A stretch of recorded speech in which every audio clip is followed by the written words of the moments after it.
Assalamu alaikum and welcome to Perspective. Of course, we all know what was said today as far as the former Prime Minister Imran Khan is concerned. He said that he will start what is now being, according to them, termed as Jail Bharo Tehreek. What it means, this Tehreek, and what modalities exactly it will have, what it will mean for the PTI itself, for its leadership, for its followers, for its people, for its own leaders, we have yet to know. We've also had the Minister of Information, Maryam Aurangzeb, say today that this Tehreek, the cases against the PTI at this time, their leadership, are themselves enough to constitute a cause for going into jail itself. We'll be talking about that. We'll also be talking about a little later on the economic situation and its ramifications. Of course, also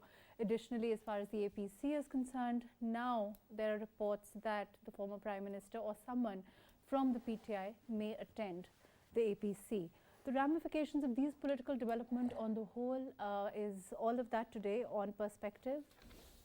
I have with me Iqbal Zafar Jhagra, who's a former governor of KPK. Thank you for being with us.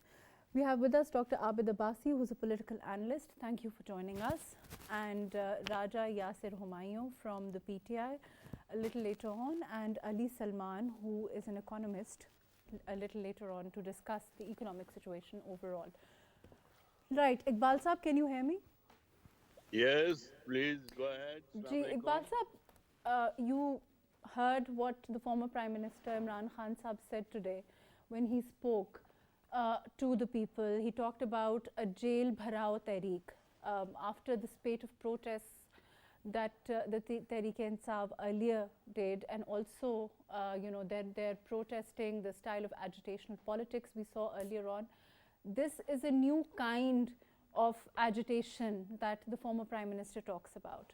What do you think it entails, and what do you think he means when he talks about this Jail Bharo Tehreek? Well, this is a very interesting call from his side, and what I feel is that he is now foreseeing that whatever he has been doing against the government and creating a very unlawful situation in the country, he can foresee that things are going against him, and he will be arrested very soon. So, just to avoid that, he has started threatening the government that he is going to hold Jail Bharo Tehreek, and if the Jail Bharo Tehreek, according to him, it starts, then the present government will not be able to handle it. But we are very confident by the grace of God. We are not afraid of any Jail Bharo Tehreeks. We are purely always in favor of doing what the law and constitution Iqbal Pakistan. Saab, but what do you think it means when he says Jail Bharo Tehreek? He's going to surrender? Are they going to, as far as the bails that are the cases that are pending, some of his people are in or are on bail. Cases are, of course, certainly right now, they're in the middle. They're being proceeded against them. What happens? I mean, as far as the legality of it is concerned, or is this just, like you said, it's a threat. It's a way to try to pressurize the government. Absolutely. As I told you before also, and you also mentioned it, that this is just threatening the government and to convey this impression that we are going for this Tehreek. And once this Tehreek starts, it will be very difficult for the present rulers or for the present government to control this. So, as I told you, we are very much confident. PMLN has always proved that they strictly go according to the law and constitution of Hmm. Pakistan. Constitution is something that which we are totally bound to follow. Otherwise, if you don't do that, everything is going to go haywire. So Hmm. I'm very confident that we will, inshallah, stand up to anything. We are not afraid of the threats. We are not afraid of his Jail Bharo Tehreek. He can do anything he wants, but we will, inshallah, go according to the law and the constitution. Iqbal Sahab, what about elections? You know, their whole politics is centered on, their demand for elections. What does the government expect to do in that regard? What does the government propose to do? What kind of a plan does the government have?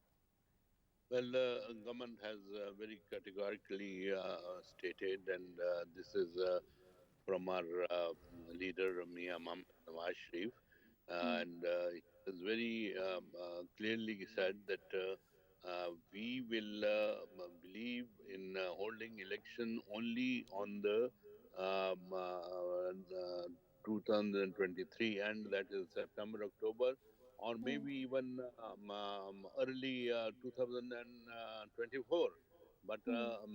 nothing before that can be said, or we will listen to their demand that they want to hold the election right. What about their own? What about the 33 seats in the by polls at this time? It seems that the PTI chief has decided not to contest on those seats himself. Is it because of legal complications? What do you think is behind this change? And the change is definitely there is very one obvious change, and that is that Hmm. he believes that his own people are going away from him, and they are not prepared to Hmm. even to contest on his ticket. They don't Hmm. want to take a ticket from him and go contest the election. So he is totally upset, and he is trying to give these impressions that my people are ready for the election and they will go for the election. But the reality is that no, nothing of the sort is going to happen. Iqbal And Sahab, you're an old, you have a lot of experience as a politician, and as far as the elections are concerned, as far as the PTI is concerned, they're adamant and they're of the view that as far as Article 6 is concerned, as if the elections are not held on time, and as far as KP is concerned, I believe there's a date in KP. Do you think that the elections will go forward in KP and not in Punjab? What kind of a scenario are you envisaging? you actually, in KP, the governor has uh, hinted that yes, but since according to the law and constitution, if Hmm. it calls for the elections, we will go ahead. But he is definitely mentioned that he is at the moment not in favor of the election because Hmm. the constitution of Pakistan does not accept this sort of for to take place before the 2023 late September, October, or early 2024. Right. Thank you for joining us. Thank you for your valuable input, Iqbal Sab. Ji, Thank Abid Sab, you. you heard what Iqbal Sab said. He's, as far as the elections are concerned, as far as Jail Bharo Tehreek, which the PTI chairman has announced. How do you look at things now as far as the elections are concerned, as far as the change on the issue of by-polls is concerned, which the former Prime Minister was quite adamant on, and he insisted on contesting himself. What do you think is behind this now? Thank you, Mahrukh. uh, Actually, Imran Khan has now lost every option. The one and very viable option is available, that he should sit together like the political animal, like the political leader with the government. The government has offered for so many times. Previously, the government has constituted a committee to probe the, the issues which he has said that the American ciphers and the conspiracy against and blah, blah, blah.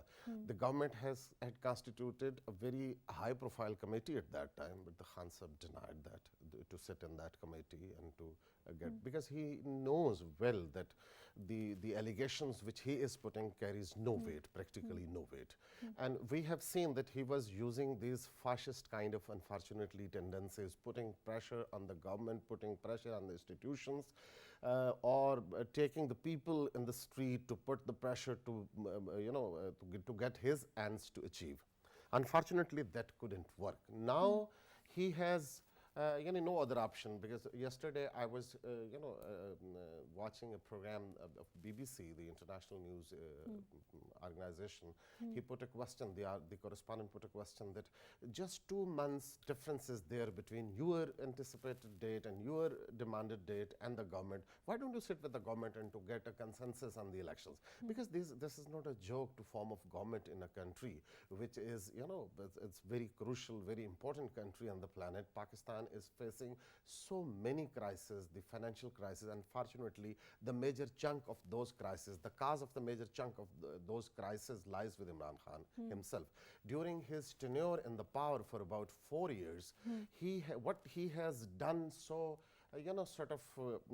evidently, which we can see, is putting, securing his political opponents, putting them in the jails, using the fascist tendencies, putting pressure on the media, and more than 15 or 20 top leadership of the various political opposition parties of that time, they were put behind the bars. Heinous kind of sort of allegations were put against them. Like Rana Sanaullah was charged with huge amount of drugs that was equal to that could be mounted to death sentence. What do you expect now as far as this Jail Bharo Tehreek is concerned? Certainly, it's a new. Do you think it's a new form of agitation? No, it's politics? not a new form of agitation. We have seen in past Pakistan, this is not a joke. Imran Khan is actually living in a very utopia kind of state of affairs. About 86,000 people were flogged and they were put behind the bar during during the martial law of General Ziaul of Pakistan People's Party. Many people were abducted. They were put in the jails, and they were missing persons. Hundreds and thousands of people were trialed in very sort of cases. The People's Party has used this trend to put their people into the jails, the Jail Bharo Tehreek at that time. Unfortunately, thousands of peoples were faced the high-handedness of the martial law, but so that couldn't work. is he trying to draw a parallel here? What is he No, trying I'm not drawing to parallel. No, that I'm couldn't saying work if the former Prime Minister, when he's saying... Actually, he is trying to symbolically give an impression that he is the most popular leader. And or is there some confusion here in the strategy as far as the PTI is concerned? Are they trying to, sort of regenerate the kind of agitational politics that for them maybe have not succeeded?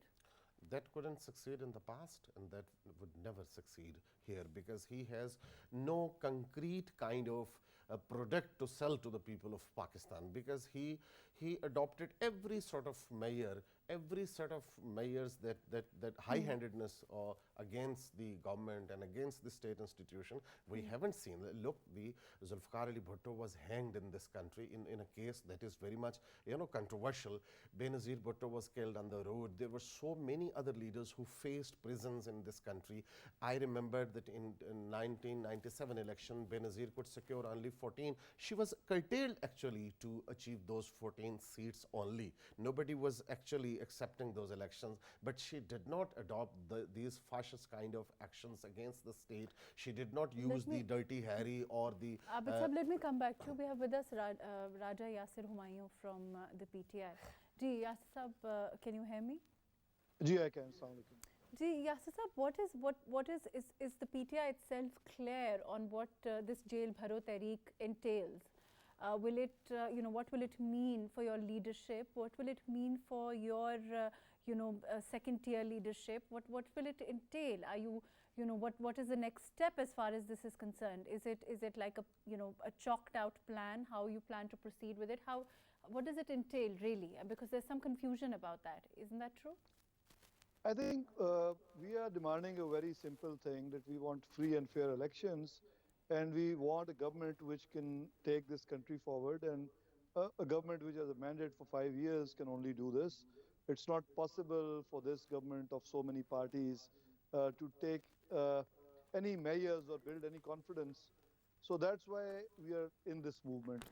And the Jail Bharo Tehreek, as you say, that is only due to the reason, due to the attitude of this coalition government, that they want us to do this. Otherwise, of course, who wants to go to jail? But uh, the kind of uh, the kind of tactics they are using, the way they are arresting on these flimsy charges our leaders and our supporters, I think we don't have any option but to resort to this. No, but I mean, when you say that it's for you, that is the only option as far as the PTI is concerned. What about the former Prime Minister himself? Is he also going to, lead the way? Are you expecting him to lead the way? Because there are a lot of, as I understand, there are cases at this time on, which a lot of your leadership is also on bail. Will you surrender those? How do you plan to proceed with this? Obviously, if it comes to that, he'll do that. What's the big deal? And when we left the government, we were pretty aware that if we no, because as I get rid of understand, our I know you're provincial saying it's governments, not a big it deal, but may happen. isn't it Yeah, true may. that earlier on it is PTI that has been saying that Imran Khan Sahib is a red line? It is PTI that has been saying that they are holding shifts outside Zaman Park because to prevent the former Prime Minister himself being arrested. All of those things have come from your party also. Yeah, but if we, it can be a change in political strategy. I mean, you don't have to Okay. keep the same Fair enough. strategies all the time. So if we decide that it's time to go to jail, why not? All the great leaders have always done that. So But Yasir, why is it time to go to jail? I mean, why not sit with the government for a because couple of months? the government is You not are yourself, willing to Imran Khan follow Sahib the himself laws. said, let me just See, clarify the question and then I'll let you answer. Imran Khan Sahib himself said today when he spoke that he is not, what he terms as a dismal performance of the government. He himself said that economic crisis, all of those things. Then why not let this government continue if it's going to work for you, if it's going to work for the PTI and your popularity? What is the urgency at this time? A couple of months here and there, what's the problem? I agree with you. Quite a lot of damage has already been done, because when we left the government, even then it was very difficult to keep the economy stable, and we had warned the people in the establishment not to do this because it will derail everything. They could have waited for a year, and we would have lost anyways. I mean, because I was just talking to somebody right now that if even we would have remained in government, maybe economy wouldn't have gone this bad, but even in our times it was bad and we were getting a bad name for it.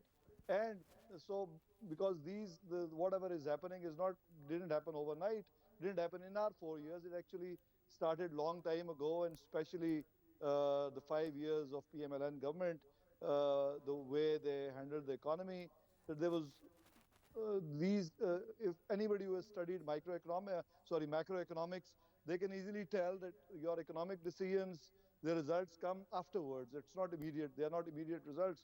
So what I'm trying to say is that the reason we wanted elections right after we got out of power was that whoever comes in, they have at least 5 years. Abid so Sahib, they even can if somebody, provide even stability, even right? if someone like me So who doesn't know microeconomics at all, I mean, isn't it true that as far as your government is concerned, your own agreements with the IMF, your subsidies that the former Prime Minister, the PTI, insisted on continuing to the detriment of the country's economy has also precipitated, has also resulted in what the situation is today?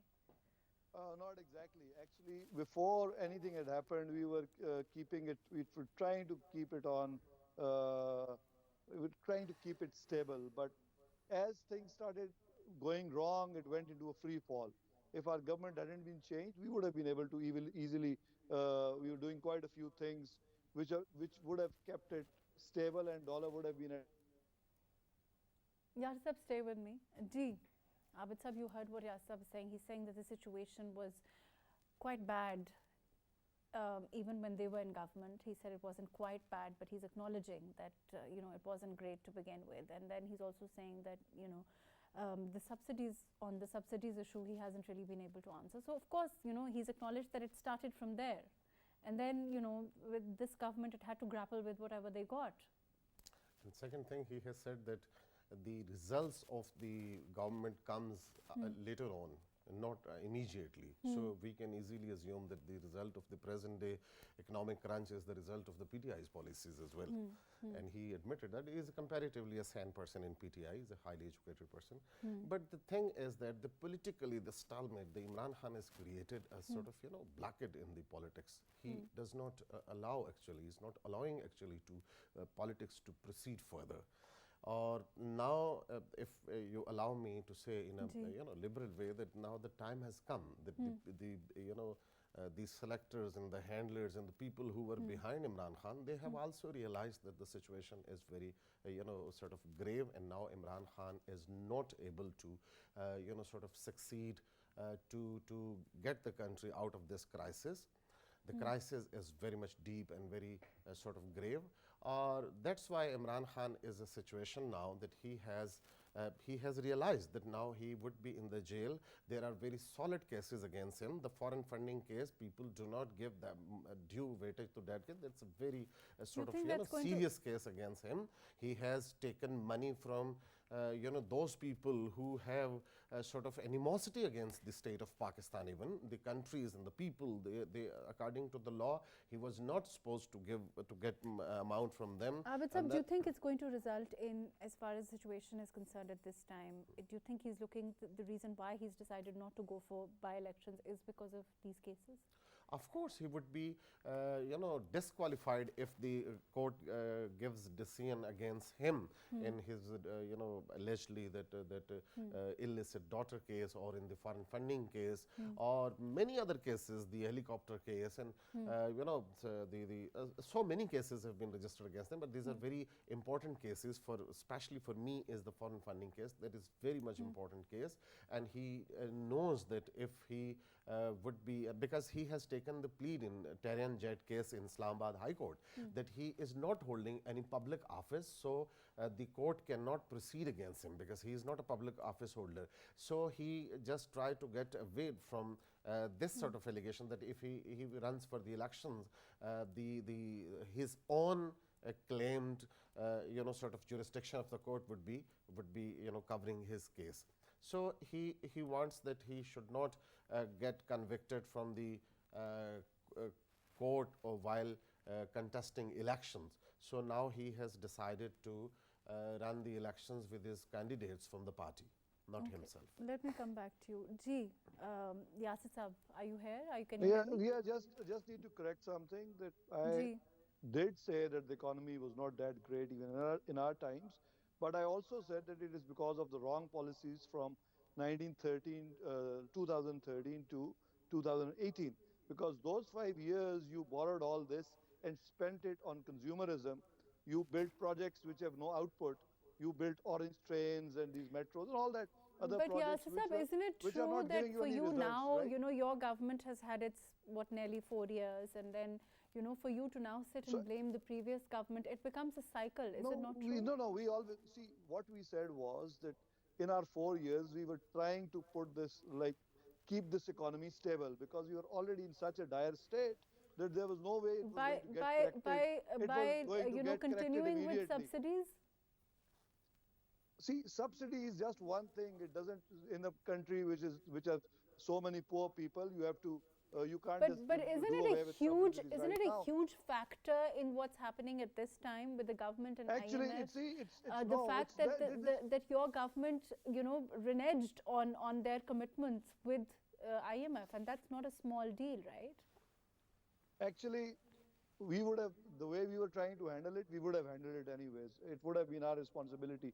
When they came into power, they came with the promise and by telling people and the establishment that we are going to do some wizardry by Mr. Ishaq Dar, and we are going to correct everything in a few months. Now, when they were claiming all this, why suddenly they are trying to blame everything on the No, but we policies of saw PTI? when They were the already in PTI place, came in, right? there was a lot said about selling cars, selling cattle, selling, Buffaloes. turning the Prime Minister house into a university. A lot of those things also, but then detracted, didn't really result in what was you had been hoping for. So moving on, as far as your participation is it true that the PTI will now participate in the APC? I think it will. That's what I've heard. I don't know because I was traveling. I just read it on the social media, so I can't say anything about it. Okay. But I think, thank you for being with yeah, us, Raja Yasir Saab. Thank you for joining us. Ji, I want to go on and move on and talk about economy, about what the state of the economy is at present, the kind of challenges that we are facing. Of course, recently also we've seen, as far as IMF is concerned, our continuing negotiations with IMF, the state of rupee, the challenges government is grappling with at this time. We will come back and talk about that after a short break. Please stay with us.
Welcome back. We have with us, of course, Dr. Abid Abbasi, but also Ali Salman, who is a senior economist. Thank you for being with us. Thank you. And moving on, we want to talk about, Ali Salman sir, we want to talk about what's happening as far as the IMF is concerned. Of course, we've had this discussion a number of times, the kind of situation there is, the kind of crisis, unfortunately, Pakistan is grappling with. But as far as talks with IMF is concerned, once they're concluded, what do you expect from, what do you expect for Pakistan? Well, first of all, I think let's acknowledge the fact that this visit was long overdue, and the government was trying its best possible effort to actually make that happen. So that is first step. Okay. Now, Pakistan's balance of payment crisis and economic crisis is quite deep and quite long-term in nature. But there is an agreement practically amongst all the quarters that all the roads lead through IMF. So that is not the last step, but that is definitely the first step. So once we achieve, hopefully through this negotiations, staff level agreement, then as we've seen that the government is already implementing some of the steps, raising of interest rate, letting the dollar adjust to the market forces. So these were the preliminary steps, but I think the IMF is expecting more especially on the tax side. IMF has So projected it a entails gap of another mini budget. That's what's being said at this time. that is probably that is realistic. We have the IMF has shown about 600 billion rupees fiscal gap. Now, obviously, is one way of plugging this fiscal gap is bringing more taxes, but the other way could be to reduce expenditures. Okay. And government is looking only on the tax collection side. It doesn't look like that they're looking also on the expense reduction side. So that's Abid Sab, I believe, let me go to Abid Sab and then I'll come back to you. Abid Sab, isn't it true the government has also talked about reduction in expenditure as far as the government officials are concerned, as far as bureaucrats are concerned? Correct me if I'm wrong. Some sort of claims were made by the governments, but practically we haven't seen that. I just want to add the Ali's resolve that the second part should, because the people of Pakistan, the poor of the poors, the people living below the poverty line and people living on the and above the just near to the poverty line, they are just screwed by every government to collect taxes. Now this is the time, if the Pakistan is facing, as we have been listening from every sort of leader of the country, that Pakistan is passing through the most crucial, the most pressing sort of juncture of the history financially.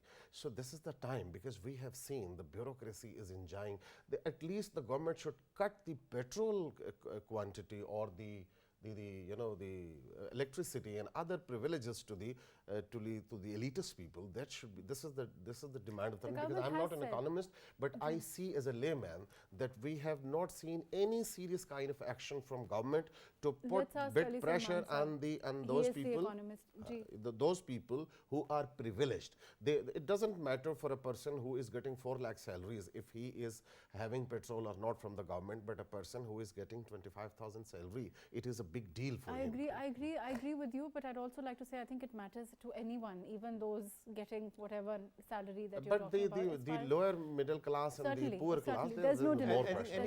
Anyone with fixed Ali income. Salman Sahab, as far as overall, are we looking at indirect taxation? Are we looking at, because the government has said categorically, I think the finance minister said that they will try, of course, to burden, the ones who, of course, the least as far as the society, as far as people with low income are concerned, and take it up to people who can probably take it and not let it trickle down too much. How do you see that happening? If you see practically what is on the table currently, one concrete proposal is increase of GST from 17% to 18%. So now that is an indirect measure, obviously.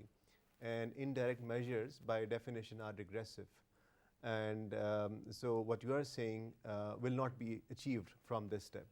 That can only be achieved, for instance, if I'll mention 2 examples.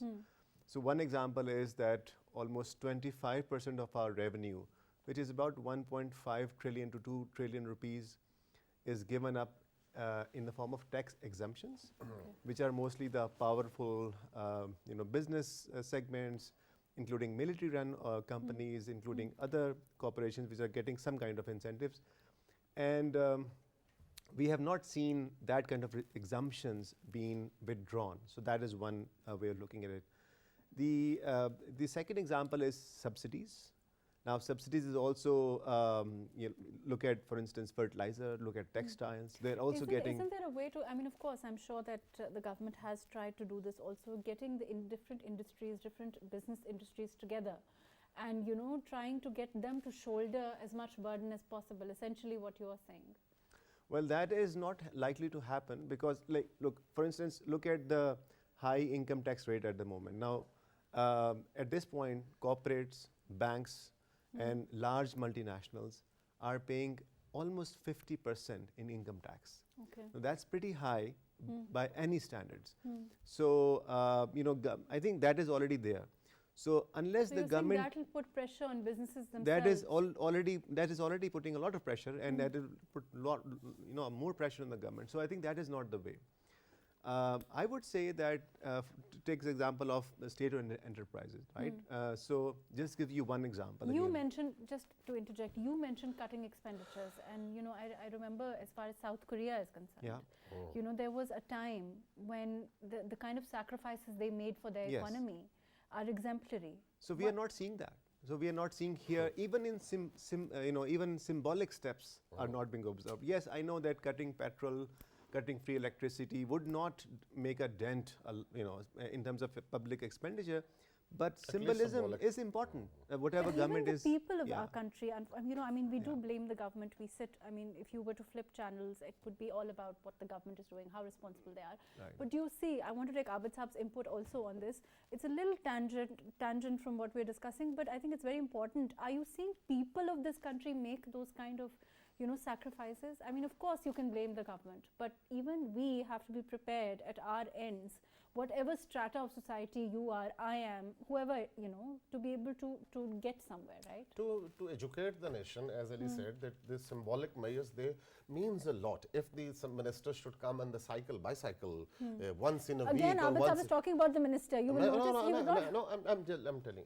If those symbolic measures were think we're a seen little on the hard on media, our the politicians. people would also get inspired from them. People would also get inspired That's them true, because that's true. those trickle down So effects would they coming from by up there. another personality like an actor or Of course, let's say- there should be some symbolism. Look, because government is the responsible. People do consider government as the fatherly figure, as the motherly figure. The state is considered as the mother of the poor people. When these kind of measures are being taken, because we have, defamed the politicians for last 75 years that they are corrupt people. They are actually a reason of every, sort of Problem, every problem But when we see them with the fleets of cars, the common man who has not much knowledge, who believes that yes, these are the people who are the responsible, and if those symbolic actions are being taken by the government and by the politicians, that would put much pressure, much sort of inspiration to the common masses to get inspired by them and to use those austerity measures in their lives. Ji, Let me Ali quickly Salman, add sir, here- our government, I'm Let me- going to go to you, Yeah. but austerity measures are a popular term, they were a popular term with the last government also. I asked somebody from PTI earlier on also that it started from selling cattle to selling Buffaloes cars and cows all from of the that, Prime and that didn't Minister's really work well. No, that really, I mean, I mentioned a few examples. For instance, the big ticket items. Look at the state-owned enterprises. So Pakistan Steel Mill, for instance. Now, for last 10 years, Pakistan Steel Mill is not operating. It's closed. But every year, through the taxpayers' money, we are paying salaries of about 15,000 employees. Now, why don't we sell the property? So why don't we? Why haven't they done it for so many So years? it is the political issue here, right? So the decision making is lacking here. That is, of course, not in the hand of people. That is totally in the hand of provincial government or federal government. Whoever is in the government is responsible for that decision. You see, people would make the people are already making sacrifices. No one is going to compromise on their household budget. They are just Making do anyway. They have to. They increase. They will do additional jobs. Work for extra hours, they will do that. But we are not seeing that. These big ticket items are, we have to see that to follow. But do you think our people are also prepared to, whichever government then comes forward and takes those measures, to give them that room and to I see stand that. by them Yes. and to support them Yes, also? I think people have always responded positively to measures when the Whenever government government is. shows For instance, if positivity. you look at the resolve which people have shown, look at the catastrophes we have seen in flood, in earthquakes. When the government is serious, people always follow. Not only our people, also international community always comes in. But the first step has to be established by the government. And by the way, slight disagreement with Abid Saab on the state. I think the state and citizens have a contractual relationship. They are not our family. And in a way, we actually hire the state functionaries to perform certain functions, and that's why we give some part of our income to them as taxes, so that they can perform public goods. To facilitate us, actually. But whether it's a contractual relationship or a fiduciary relationship or whatever one may call it, the point is, there's an expectation that we have with our. Yeah, it is mutual. It is Yes. mutual, of course. I mean, as state should expect that if I'm earning, then and if my income is above the income threshold, then I should pay the due taxes. So that is a very fair So you expectation. think more we are looking at more taxes? More taxes should be but I'm saying levied on the privileged classes. This was my But that's point. what the actually. government is I want to saying. So know for from instance, Ali income Saab that tax, for instance, look at the income tax, look at the agriculture, right? So agriculture is not paying any income tax, right? So 20% of our GDP comes from the agriculture. Another 20 to 30% comes from retail sector in the urban areas. They are not paying any direct taxes, right? So why don't we shift our efforts to collect direct tax, not indirect tax, direct tax from these segments of economy, and then also reduce the subsidies, reduce the expenditures on the tax side. We can easily plug the hole, but we are not doing that. Ji, Abid Saab, why do you think, I mean, when this government is committed to trying to get out of this problem, but of course, as far as the political fallout is concerned, again, it's important to any government. You know, they keep on talking about the circumstances they came in. Those are a reality. They're also negotiating with IMF. The lack of trust between IMF is, you know, and us at this time is, don't you think, you know, has increased because of the last government's, you know, failure to honor their own promises as far as subsidies are concerned, as far as levying of additional, you know, taxes are Especially, concerned. I'm sorry to cut you, those subsidies were, you know, benefited to the super rich and the rich people as well. Some of the subsidies, those were enjoyed by the rich and the super rich people at that critical situation. Do you think that there is, of course, the APC is also, you know, on the issue of terrorism, but also economy. You think that there's a chance that there might be, of course, you know, today we've been told about a new Jail Bharo Tehreek, but do you think there's a possibility of there being some sort of a, you know, perhaps a working relationship on the issue of economy? Ali Saab would guide us that modern day economy is actually more of you know, psychological kind of aspects. When some good incident takes place in the country, the stock exchange goes higher, and when there's a bad incident, bad or good or defined in a different way. Unfortunately, this chaos has also added to worsen the economy But are of we the looking at country, more which also chaos obviously we have seen. But I think the concerned institutions of the country, they have now decided to just, you know, there should be some sort of place when the full stop should be there, and now I think the time has come. These sort of activities were not allowed so go freely in the country. You don't think put that the more Jail pressure Bharo on the Tehreek will pick economy. up? That wouldn't work. Imran Khan now has lost, as I earlier said, his all options what he has used previously. Now he has, you know, least options to put pressure on the government and the state. So this Secondly, I think the out-of-box solutions, because the economy which we are living in, that's a capitalist kind of economy. Those are some sort of stereotypes, set patterns which are being used. But now the time has come that we have to take some out-of-the-box solutions, as you might have heard about, because unfortunately there is no leader in the country. The people across the board could trust upon him. Shahid Haqqan Abbasi, for instance, and Miftah Ismail, you can say a lot of things about them, but they are, you know, talking in a different way, that this is the time that there should be reconciliation from all the stakeholders of the state. Every stakeholder of the state should sit together, either the business community, either the government, either the opposition, or the media, or other stakeholders, to chalk out a strategy. How can we get out of this situation which we are facing, the worst of its kinds in the history of the country? I mean, I'm running out of time, but the last question to you, Ali Salman Sab. We talk about out-of-box solutions. Do they work? Are we going to be able to implement them? Well, I would say that we should go back to basics and stay within the box, which means essentially following sound economic policies, responsible governance, fiscal responsibility, not spending more than what we are earning, staying within the limits which hopefully IMF program will bring in Pakistan, which is very much needed. I'm sorry, just one sentence. We're also running out of time. These were actually out-of-box solution, what I am suggesting. Right. Okay. Whether unfortunately, To we're cut out of short time. your, you know, sort of corruption and sort Right. of, Whether we term them, thank you so much for being with us, Ali Salman Saab, Dr. Abid Abbasi. Whether we term these solutions out-of-box solutions or going back to basics, the issue is certainly that as far as economy is concerned, the government is committed to trying to ensure that, of course, as far as the IMF program is concerned, that is the only route forward. And also, as far as economy is concerned, there are, you know, nothing is more important at this time But to get back on track as far as Pakistan is concerned, all the efforts are being made to that.